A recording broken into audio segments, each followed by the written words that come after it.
in my current position, I'm responsible for the trash and recycling for the city of Chelsea, and I negotiated a contract with our hauler that resulted in a $500,000 savings. And right now, we're in a position where haulers, there are plenty out there. They're all basically the same. They provide the same type of service. So we need to look at who's doing our work, when the contract ends, how we can negotiate with them a reduced cost. And some of the stuff that Maureen said about household hazardous waste and days like that, I incorporated that into my contract. So I got the $500,000 savings, but they're covering the household hazardous waste day, they're covering recycle bins, they're covering all different aspects of trash. So you need to start looking at that. Is it fair and equitable? No. I mean, you're going to have people who put out more and people who put out less, depending on the size of family, like Maureen said. I mean, I have one daughter, so I'm not putting out as much as someone with 4 children. But you know, it's a service that has to be provided. The purpose of charging was a way around 2.5. When 2.5 was put into place, it was outside the realm of fees weren't included. So that's one of the ways they got around that. But I think we need to look at the contract. We need to look at where we bring our trash, find out what we're paying, find out how we can get a better pricing on that. The other thing we need to do is we absolutely have to look at increased recycling. Like Steve said, anything we take out of the trash system and goes into the recycling system just saves us money per tonnage on what we get rid of. So absolutely have to look at all aspects of the trash contract to make sure we're getting the most bang for our buck. Just to reiterate that it is a budget that I want to look into more. I understand why we went to user fees, but I think it's a shame. It was a slippery slope. We did it in the schools. We were one of the first communities to institute bus fees to save a teacher, and then athletic fees to save the sporting programs, extracurricular so that we could have a yearbook club. And you know, in this town we turned off every other street light, which I have come to appreciate now that I'm older. I don't see well at night. So that's another area that I think we need to look at, this slippery slope we've gone down. We've decreased services, and we need to stop that and see what we can restore. Yeah, just a couple of quick points. So one, if we go to a pay-to-throw program, there's a whole host of administrative things that we have to look at. You know, where do people buy the bags? Because it'd be a bag system, not a stick-up system. You know, where would they buy the bags? It'd be through local merchants here. So how do we collect the money? You know, how do you make sure that nobody's stealing the money and all these other things? There's a whole host of administrative costs associated with that, and then the nuisance of going out and have to buy the trash. But we just approved the administrator last evening to extend our contract 1 more year. We had a 5-year contract with 2 2-year options, 2 1-year options in it. The options that were provided to us provide for a modest, I think, a 3% increase, and a no escalation clause for fuel costs, along with a no escalation clause on the tipping fees. So it's our intent right now. We instructed the administrator last night to sign that extension for 1 year and follow through next year on the same thing, because that saves significant savings. Just in the town of Peabody was given an example last evening where the 1-year increase for that city was over $250,000 just on the fuel escalation clause. So. Yeah, I'm not so sure that I would have been in favor of extending for 1 year. I think I would have gone out and looked at other companies and trying to find out what kind of pricing was out there. I mean, when I first started with Chelsea 8 years ago, we were with one company, and I opened it up to 5 or 6 different companies to try and get the best pricing possible, and I was able to do that. And I've actually changed the company 1 more time because I was able to get better pricing again.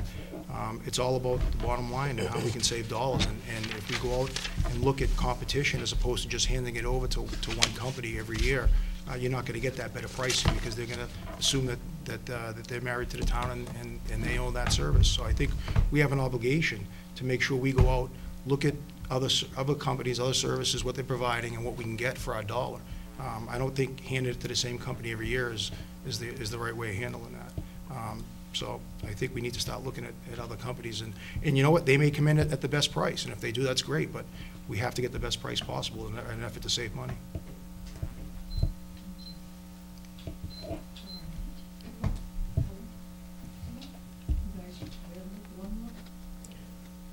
I booked the evening for you. Okay. Well said. Okay. so much fun. Yeah. Bring it on. I'm getting more comfortable as we go along. Yeah.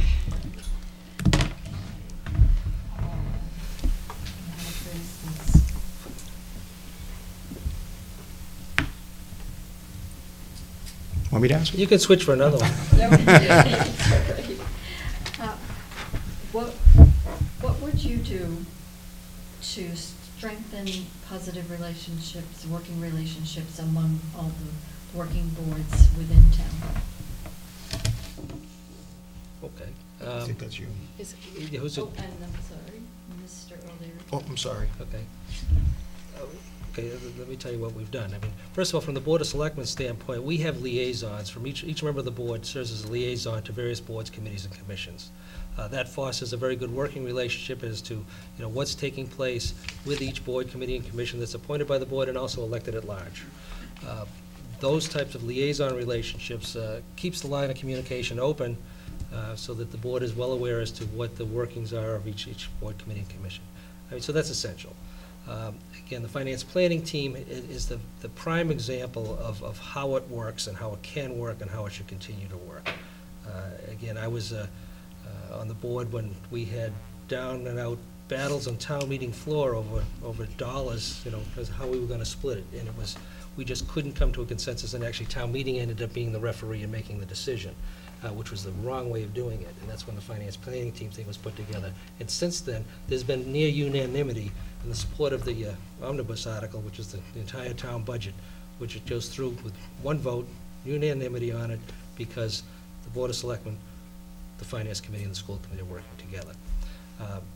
And I think one of the key components is that, as a member of the Board of Selectmen, we need to ensure that, we treat other boards, committees, and commissions, and members of those boards, committees, and commissions, and our colleagues among ourselves, with respect.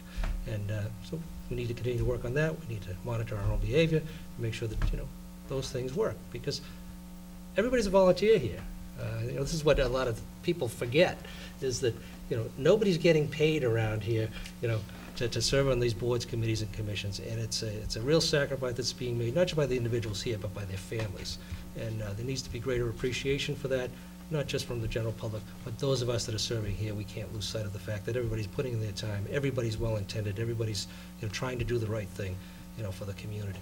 So, I think we do a very good job through our liaison assignments, through the finance planning team, and through our own individual efforts of building relationships. Mr. Fode? I think we need to realize that the reason why these people, residents, are on boards and run for office and all that is for the same purpose, for the betterment of the community. I think it's okay to disagree as long as you do it in a respectful manner. But everybody should be heard. Everybody has a right to voice their opinion. But as Steve said, each board has a representative from the Board of Selectmen on it. I was fortunate to have Jeff Ewell as ours. I'm on the Water Commission, and there have been times when there have been heated conversations, and people have disagreed with one another. But I think at the end, if you can put all that aside and realize that you're doing it for the betterment of the community, then it's okay to disagree and listen to everybody else, and then agree that what the final outcome is what you're all going to endorse and go forward with. I think it starts with electing the right people into leadership roles. We have to work cooperatively together. I think it's a top-down management approach.